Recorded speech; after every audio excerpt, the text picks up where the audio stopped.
Umeomba wiki ya Vermont. Hilo ni chaguo bora kwa familia yako. Hivyo nini kitatokea baada ya hapo? Utapokea simu au barua pepe kutoka jimbo la Vermont ya kupanga ziara yako katika kliniki ya wiki iliyo karibu nawe. Hapa ndipo utakapokamilisha ombi lako na kujibu maswali ili kuhakikisha unastahiki. Kila kliniki ni tofauti kidogo, lakini nyingi zimeweka ishara za kukusaidia kujua unakoenda.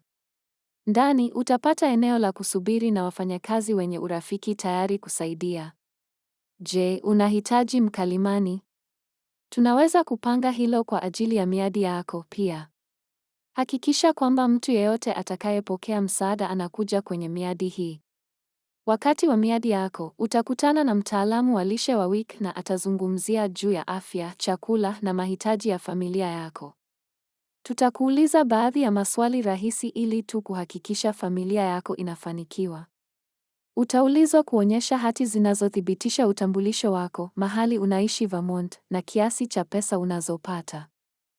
Ikiwa tayari umejiandikisha katika mpango kama Medicaid, Dr. Dinosaur, kadi yako ya bima inaweza kusaidia kuthibitisha mambo hayo.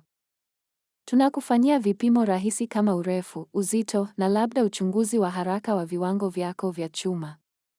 Ikiwa daktari wako tayari amekupima hivi majuzi, leta tathmini hiyo ya afya, tunaweza kutumia vipimo hivyo. Pia utaulizwa kutia sahihi baadhi ya fomu.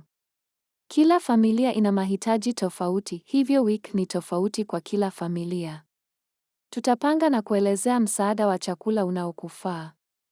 Iwe ni matunda na mboga, nafaka zisizokobolewa, maziwa na jibini, au vyakula vya watoto wachanga, kifurushi chako cha chakula kitaifaa familia yako.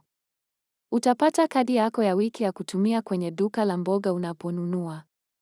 Tutajibu maswali yoyote yako, hivyo utakuwa tayari kwa safari yako ya kwanza ya ununuzi. Na ikiwa unataka usaidizi, tunaweza kupata msaidizi wa ununuzi wa wiki kuandamana nawe.